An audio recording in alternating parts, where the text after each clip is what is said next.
A'udzubillahiminasyaitonirrajim. Bismillahirrahmanirrahim. Assalamualaikum warahmatullahi wabarakatuh.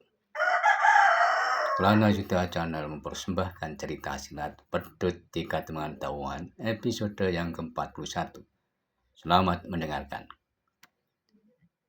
Pada keesokan harinya, sesuai dengan yang telah direncanakan, Kiai Bawiryo telah mempersiapkan diri untuk meninggalkan istana Demak Bintoro. Kiai Bawiryo tidak mungkin meninggalkan kademannya terlalu lama. Meskipun sejauh ini belum ada seseorang yang menaruh kecurigaan dengan kemungkinan-kemungkinan yang telah dilakukannya, namun Kiai Bawiryo tetap harus bersikap penuh kehati-hatian. Hari memang masih terlalu pagi, bahkan matahari pun masih belum sepenuhnya menampakkan dirinya. Kiai Bawiryo terlihat mulai mengemasi barang bawaannya yang memang tak seberapa itu. Setelah semuanya selesai, Kiai Bawiryo tinggal menunggu kesempatan diterima oleh Sultan Trenggono untuk bermohon diri. Beberapa saat sebelumnya, Kiai Bawiryo telah berpesan kepada salah seorang pelayan dalam yang ditemuinya bahwa hari ini ia memang bermaksud menghadap Kanjeng Sultan untuk sekedar berpamitan.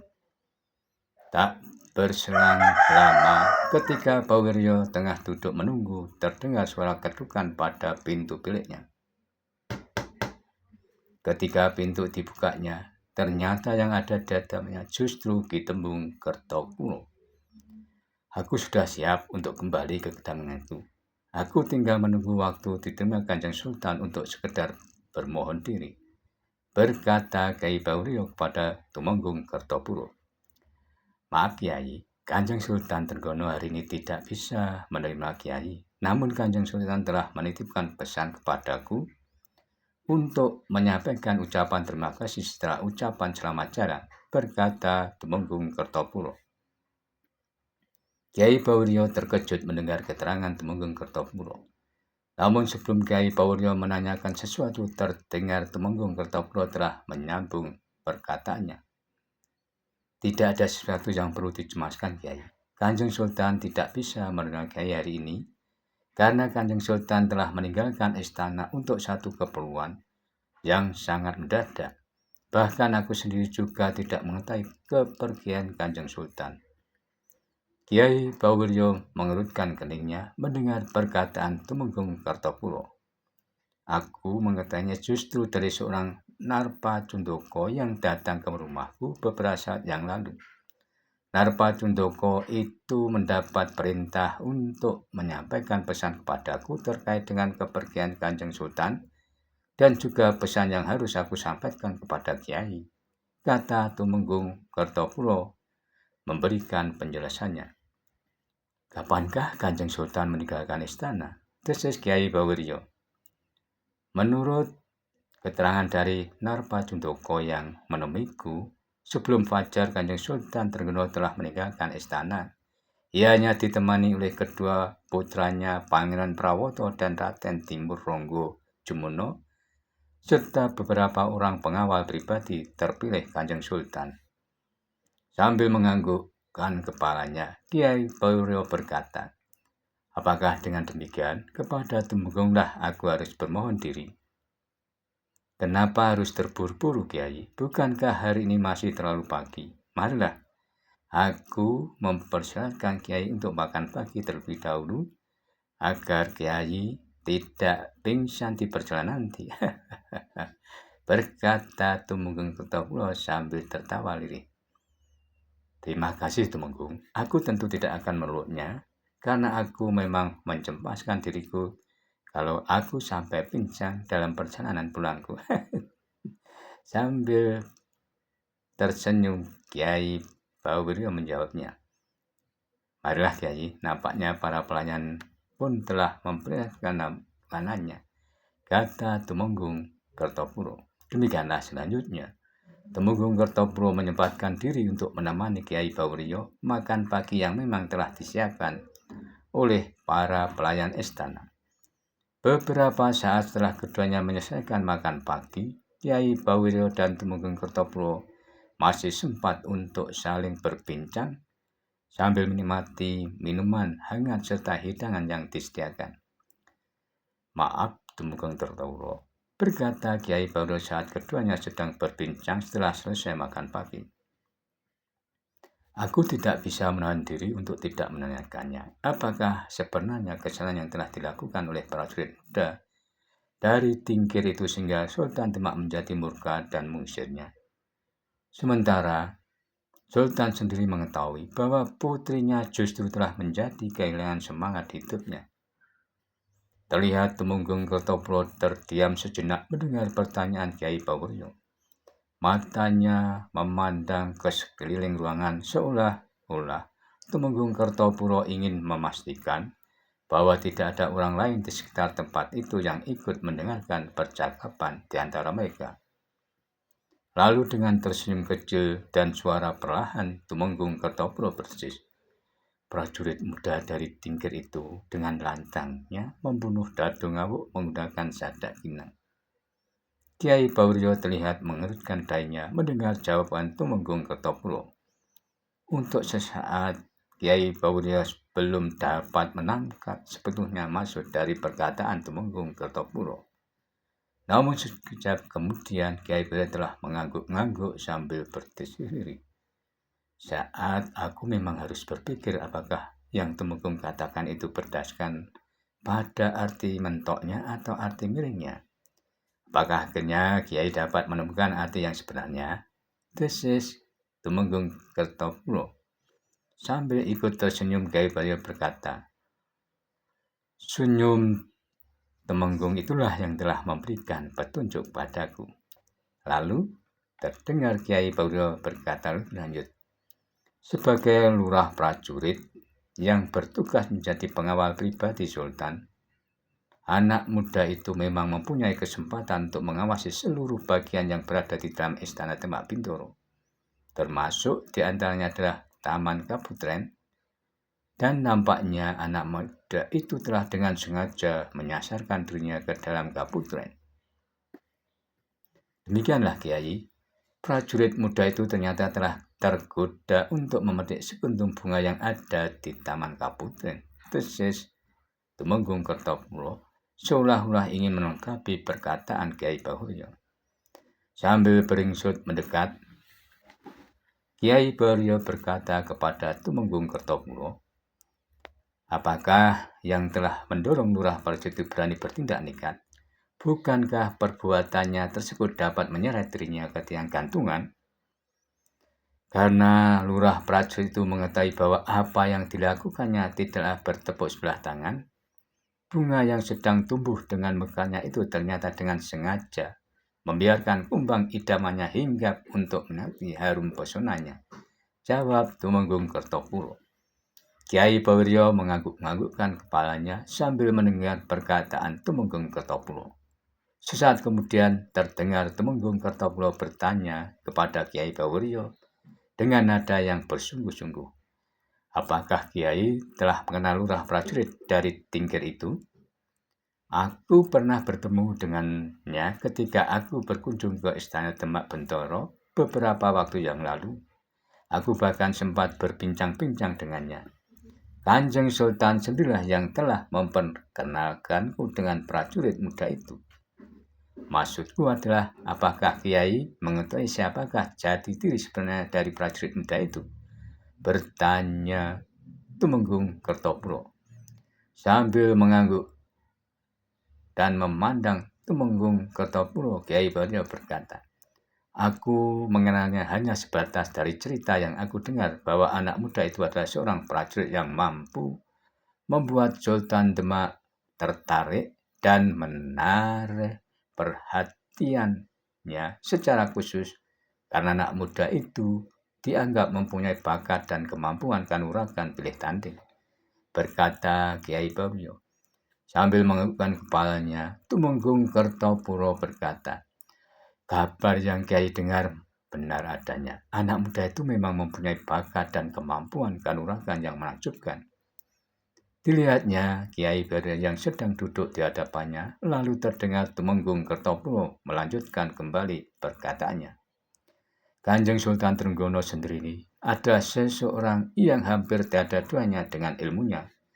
Bermacam-macam ilmu jaya kawijayan seolah telah mengedap sempurna dan tersimpan matang di dalam dirinya. Meskipun demikian, terhadap prajurit muda itu sendiri, ternyata Kanjeng Sultan Trenggono tidak bisa menutupi kekagumannya atas kemampuan ilmu yang dimilikinya. Mendengar perkataan Tumenggung Kertopuro, Kiai Bauwiryo berkata, "Lantas siapakah sebenarnya prajurit muda dari Tingkir itu?" Sambil beringsut mendekat, Kiai Bauwiryo terdengar Tumenggung Kertopuro berkata, "Anak muda itu mempunyai tetesan darah kebangsaan yang merembes dari seorang kesatria yang pernah menjadi penguasa di daerah Pengging di masa sebelumnya." Kiai Bauwiryo tidak bisa menutupi debar hatinya mendengar perkataan dari Tumenggung Kertopuro.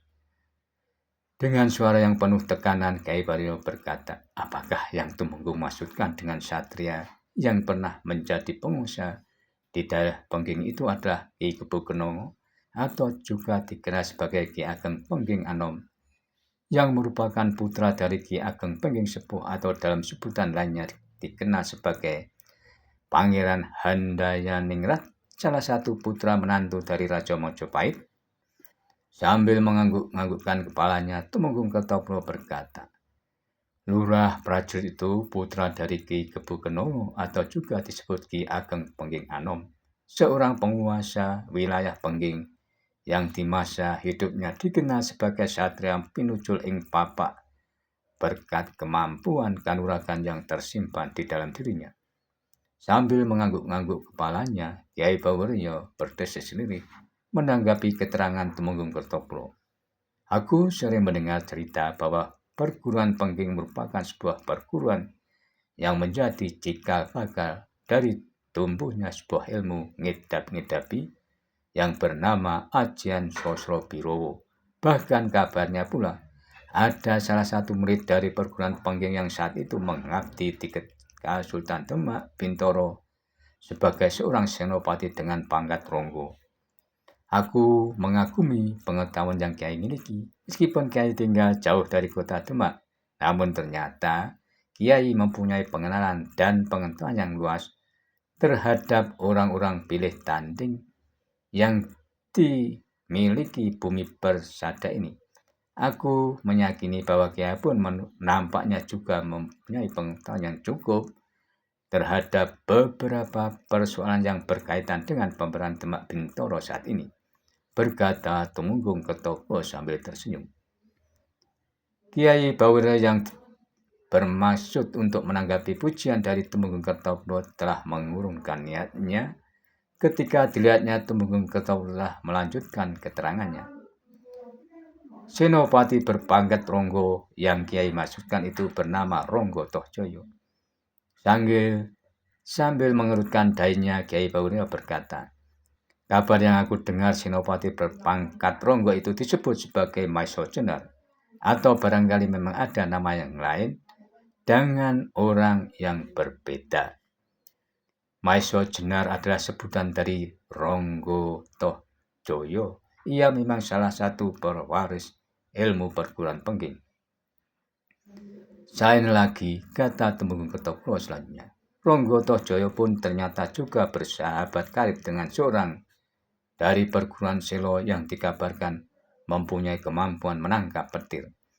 Ya, aku pun pernah mendengar kabar yang menceritakan kedekatan Ronggo Tohjoyo dengan pewaris ilmu perguruan Selo tersebut, kata Kiai Bauwiryo.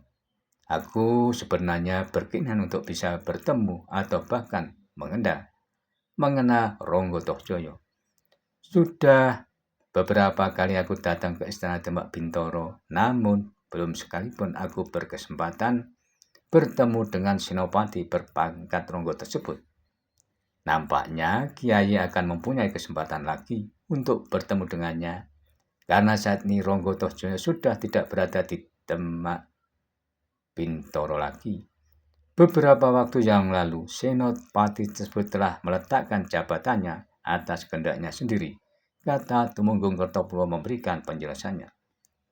Apakah ada persoalan atau kesalahan yang telah dilakukan oleh Senopati itu?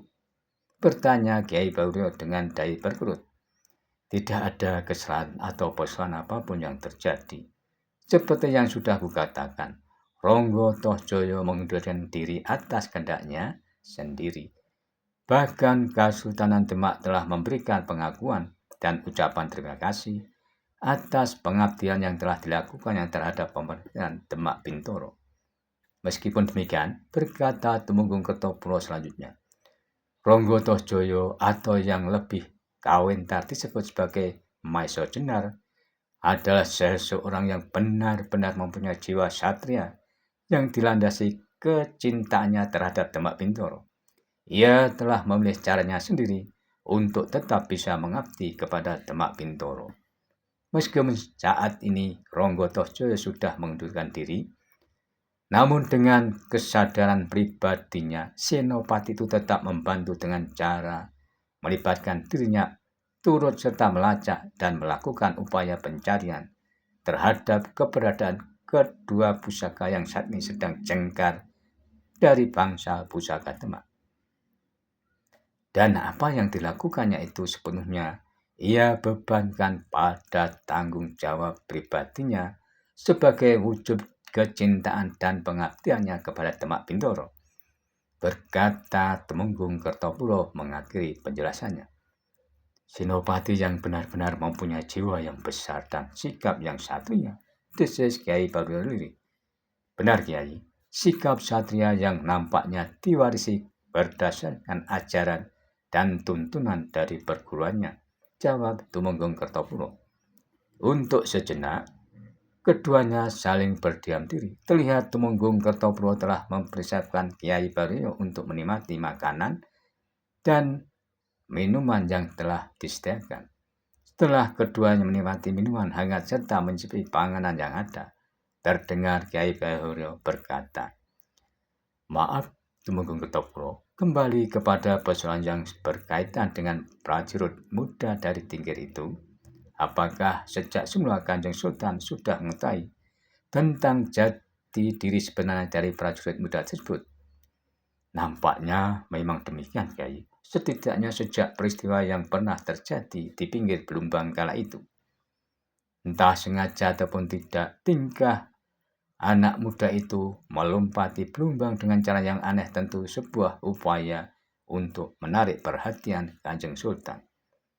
Meskipun samar-samar, aku pun pernah mendengar cerita yang semacam itu berkaitan dengan pameran ilmu dari luar prajurit tersebut, setelah Kiai Baurio. Tanpa menanggapi perkataan Kiai Baurio, terdengar Tumenggung Kertopuro melanjutkan keterangannya.